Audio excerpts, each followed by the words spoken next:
السلام عليكم ورحمة الله وبركاته. خير شرفت له سود وادا إن شاء الله وحاربنا إنتنا كورسدا عن سي علوس وجودين إن قضب مهمة عن دول استعجن هدي له يراد قضب خاص مركا وحوي وحاربنا إن parts of the computer عن حوجا وحير دول استعجنوا صوبته قيب بدن أما وح شرحات هذا وديتيلز بنو جلد دونا جودها وح أنتوا ده بدن وحي اسكوه سجلد دونان marka siba hardware-ka ay tahay intaan le ku soo aruurtaa marka hadda si guud ah u taabanayna laakiin mustaqbalka waxa dhici doonta inaan si rasmi ah waxaan markaad caadi uga shaqeynaysid inaan live u fahantid oo aan dhex galno ayaynu fahmi doonaa laakiin casharkan mar walba wuxuu ku noqon doonaa reference mar walba aad wareertid oo casharada aan sharaxayno somehow ay complex noqdaan halkan aad ku soo noqon doontaa marka parts of the computer qaybaha computer ka kooban yahay computer system-ku waxaan markaan ka hadlayno computer waxaan ka hadlaynaa inta badan waa iska system-kaas marka systemka horena u soo sharaxnay oo computerka markaynu sharaxnay iyaynu sharaxnay marka parts of computer qaybaha computerka wuxuu ka kooban yahay laba qaybood ayuu ka kooban yahay labada qaybood waxay kala yihiin hardware iyo software sidaba computerka wuxuu ka kooban yahay laba qaybood labada qaybood maxay kala yihiin hardware iyo software hardware waxa la yiraahdaa qaybta qalabka ah ee la taaban karo sida maaragtay waxaad aragtaa keyboardki baad taaban kartaa mouse-ki baad taaban kartaa RAM-ki baad taaban kartaa case computerka taaban kartaa CPU baad taaban kartaa meesha dabka laga xiray power supply-ga taaban kartaa motherboard-ka taaban kartaa waa qalab haddii la taaban karo haddii la tuurana jabi karaa qalabka hardware way software waxa la yiraahdaa waa barnaamijyo wax aan la taaban karin laakiin la dareemi karo faa'iidada hadda casharkan aad daawanaysid miyaa taaban kartaa casharkan hadda aan sharaxayo ma taaban kartid وهذا تابت وحتى صار أراضي لكن عشر كمرة ما تابن كرت سوفت وير كم تابن كرت هذا أبيض كهالك قرن ما توري كرت ما نتشابيسو ماركة سوفت وير كو ووح خيالي أنكو شقي سنين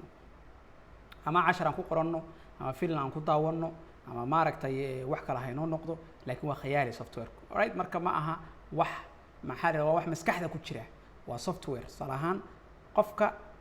qofkii waa wixii la taaban karo qofkii la taaban karo qofkii jirkiisii waa hardware waxa maskaxda qofka ku jira iyo sidoo programsan yahay iyo wuxuu fahansan yahay inuu cilmiga leeyahay waxaan dhigi karnaa waa software-kii oo kale okay wixii gudaha ku jira waa software oo la taaban karin marka hardware-ku oo qaybta la taaban kara in dul istaagno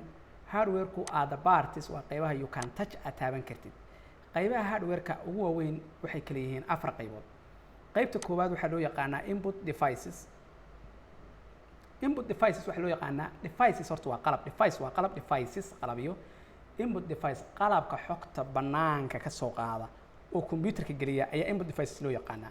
input devices daan sharaxna waxa all devices waa qalabyada that can take data kuwaas oo xog ka soo qaadi kara from outside banaanka intuu gelin kara computerka sida keyboardka oo kale hada keyboardka qoraalka qorayay iyo computerka gudihiisa gelinaya soma marka waa input device waa qalab kasta oo xogta banaanka soo qaada oo computerka gelin kara sida mouse-ka tilmaamtaydiiba gudaha gelinaya microphone codkayga iyo banaanka gudaha gelinaya marka taas oo kale waa output device waxa loo yaqaanaa qalabka xogta computer ka soo saara marka all device waa qalabyada take data kuwaas oo xog ka soo qaada kara xogta ka soo qaada from computerka to outside banaanka u soo saaray saala ahaan printer oo kale qoraalka hadda baanducaynaan daabacdo waa soo saari kara soo warqada waa printer dhalada hadda wax ka daawanaysa dhaladu waa output sababta wixii computer ku jiray soo saaraysa output device wax walba oo qalaba oo xogta computer ku jirta banaanka u soo saari kara haday noqoto sameecadaha noqdaan wax kala ha noqdaan storage devices wax loo yaqaanaa kaydiyaal qalabka xogta kaydiya storage device-ku waa qalabka xogta kaydiya nooc rabaan ba ha noqdaan storage devices-ku sideeda si guud waxa loogu talagalay in lagu kaydiyo xogta laba qaab ay u shaqeeyaan si ku meel gaar ah maxaa la yiraahdaa permanent joogto waaye ama waxay u kaydiyaan si temporary ah oo ku meel gaar ah ayay u kaydiyaan wixii ku meel gaar ah waa RAM-ka iyo wax la mid ah waxaan dhow isfaham u fahmi doontaa permanent-na hard disk-yaasha oo kale sida CD-yada DVD-yada magnetic disk iyo hard disk-yaasha wixii la mid si rasmi ah u kaydiyaan hard disk-yaasha xogta adsalaam markaad xisaab garaysanaysa hard disk ku gelaysa hard disk waa meesha wax ku kaydinaysa processing devices waxa loo yaqaanaa flash oo kala kamid ah aan qaadano waa storage device kamid ah processing devices waxa loo yaqaanaa qalabka computerka ka shaqaysiiya shaqada computerka ay qabtaan operationki way qalabka waxaa ka mid ah power supply oo computerka dabka siiya haddii dabku ka damo power supply-ga xumaado computerka dhan ma daarmayo sababtoo ah power supply-gii waay taa waa taa motherboard oo ah boardka weyn ee computerka dhan qalabkiisa saaran yahay wax computerka dhan ba motherboard ku saaran yahay ama ku xiran yahay CPU oo maskaxdii ah saddexdaa qalabna waxa weeye CPU waa central processor ama maskaxda computerka waana saddexda qalab oo runtii aad qaalina horta power supply aad qaali ma laakiin labada kale qaali waaye haddii ka xumaadaan computerka dhan sometimes ina bedeshida noqonaysaa ama macnaha runtii haddaad dalbanaysid qaali waa waaye macnaha oo macnaha raqiis ma marka saddexda qalab oo shaqada computerka qabta shaqada guud ee computerka qabta waa power supply-ga motherboard-ka iyo CPU-ga waaye okay ma isla fahanay marka intaa afarta nooc oo qalab ah ayuu hardware-ka sideedaba computerku ama sheekadu ha dheeraata ama la soo gaagaabiyo afartaas sideedaba ku soo aruurtaa haddaad hardware expert ku tahay oo dadka wax shiila iyo wax adoo afartaa un bay sheekadu ku soo aruuraysaa software-ku waa qaybta barnaamijyada ah ee la taaban karin saan tilmaamnay waa barnaamijyada waxaan loo qaybiyaa laba qaybood saddex bay noqon doonaan laakiin labo ayaan dhahaynaa application software shaqo khaas ah qabta tusaale ahaan sida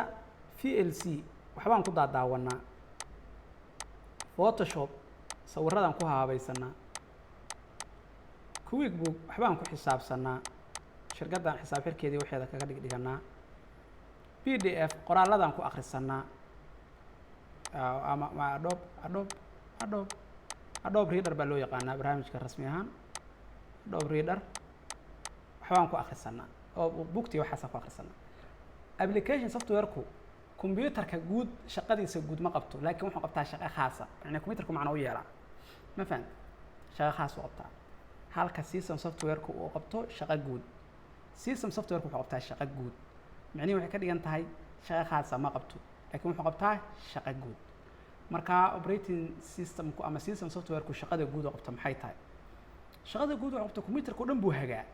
computerka dhan waxa keenaya inaynu ku shaqaysano ilaan computerka kuma shaqaysan kari lahayn qalab buu ahaan lahaa iska yaal meel isaga xirxirsan qalab isku xirxiran buu ahaan lahaa qalabka isku xirxiran waxa keenaya inaan isticmaalno operating systemka marka lagu shubo qalabka kadib waxa ku shubi kartaa operating system marka ku shubi computerka waxa ku shubi kartaa application-kii oo qaybta koobaad application-ka laakiin computerka application laguma shubi karo isagoo operating system lahayn operating systemku waa wax laba qaybood leedahay qayb hardware-ka la shaqaysa iyo qayb annaka nala shaqaynaysa user-ka marka operating systemku noocyo kala duwanaa jira waxaana jira Windows oo aan isticmaalno Windows 10 8 11 Linux baa jira iyo Mac iyo Apple soo saarto oo shirkadda Apple ay soo saarto Macintosh-ka iyo wixii la mid ah qayb saddexaad baa jirta oo loo yaqaano programming languages kuna waxa weeye waa software